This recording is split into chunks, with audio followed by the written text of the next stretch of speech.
પોરબંદરની જૂની કોર્ટમાં શૌચાલય ઉકેડાવા બનાવવામાં આવ્યું. આમ આદમી પાર્ટીએ વિરોધ કર્યો.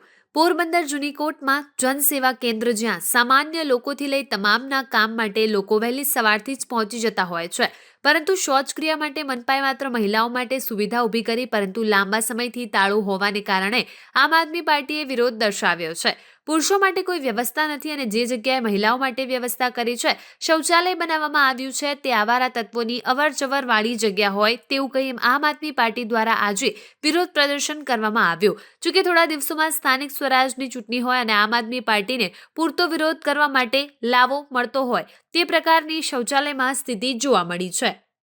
નમસ્તે કમિશનર સાહેબ, તમને આજે કહેવાનું છે કે જે અહીંયા શૌચાલય છે, આ પુરુષો માટેના શૌચાલયને તમે તો આવારા તત્વોનો અડ્ડો બનાવી દીધો છે. અહીંયા ઓલા ભૂંગિયાના ઉડે છે કોથળીઓ. સાંજના ટાઈમે 7:30-8 પછી એકવાર નીકળો અને તમે ગામ આખાને તમે જ્યારે એમ કહો છો કે કચરાના દંડ કર્યા, ટીવીમાં છાપામાં મીડિયા અમે સાંભળીએ જ છીએ, આટલાનો દંડ કર્યો, આ વેપારીને આટલાનો દંડ કર્યો. આ તમારા કચરાનો દંડ કેની પાસેથી લેવાનો? મહાનગરપાલિકાના કમિશનર સાહેબ અને જે તે લાગતા વળગતા હોય એનો દંડ ભરે. આ જગ્યા છે, અહીંયા સવારથી જે કામ કરવા માટે ગામડાથી લોકો આવે છે, હેરાન પરેશાન હોય છે, અને આવું શૌચાલય તમે અમારી પાસે ટેક્સ કેવાના લ્યો છો ભાઈ?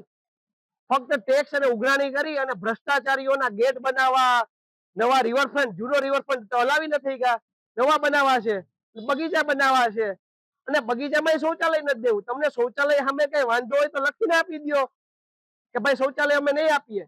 પણ હવે ત્રાસ તમારો ઓછો કરો અને જનતા પણ જાગે કે જે જાહેર જગ્યામાં આપણે રોજ અહીંયા આવવું પડે છે જનસેવા કેન્દ્રમાં, ત્યાં તમારે 10 મિનિટ કે 20 મિનિટ લાઈનમાં ઉભવું હોય તો તમારે બાથરૂમ ક્યાં જવું, તો કે ઘરે જઈને પાછું લાઈનમાં ઉભવાનું. હવે જાગો જનતા અને એવા લોકોને મત આપો કે જે તમારા પ્રશ્નોને ઉઠાવે. નમસ્તે કમિશનર સાહેબ, તમારી સેવામાં હું આજ હાજર છું, અમિત ખોડા સાહેબ. આપણે આજનો વિષય છે જૂની કોર્ટ, જગદીશ ગેસની સામે, કે ત્યાં હજારોની સંખ્યામાં માણસો આવે છે સેવા સદન 2 માં. તો સાહેબ, આ મહિલાઓ માટે જે શૌચાલય બનાવ્યું છે, તો સાહેબ એમાં તાળા કેમ? લાગવક વાળાઓને તમારે તાળા ચાવી દેવાની છે? આમ પ્રજા માટે આ શૌચાલય નથી સાહેબ? તો અહીંયા બોર્ડ મારો કે અમે આ લાગવક ત્યાં માણસો માટે જ આ શૌચાલય બનાવ્યું છે, આમ પ્રજા માટે નથી બનાવ્યું. અને જેન્ટ્સ માટેનું પાછું શૌચાલય તો કે ઉઘાડામાં. અહીંયા જીવજંતુ નીકળે. આજે તમે જોવ તો ખરી, આ અગોચર જગ્યા છે સાહેબ, અગોચર મુતેણી. આ તમે જોવ તો ખરી, આ મહિલાઓની, બેનો, દીકરીઓની કોઈ ઇજ્જત નથી. આ જાહેર બધી આ તમારી ઓફિસ છે, તો ત્યાં બધી આટલી પબ્લિક આવે છે, તો ત્યાં બેનો દીકરીઓને શૌચાલય જવું હોય તો શું આ લાગવક ચલાવવાની? આ તમારું ખરેખર આ જૂઠાણું અમે આજે જાહેર કરીએ પ્રજા પાસે કે આ લાગવક વાળી પદ્ધતિ બંધ કરો અને જાહેર પબ્લિક ને સેવા આપો. તમને કેવા માટે બેસાડ્યા છે? તમે આ જે પદ ઉપર બેઠા છો એ પદ ઉપર તમે હકીકતે તમે વિચાર કરો કે તમારે ન્યાય દેવો જોઈએ પ્રજાને.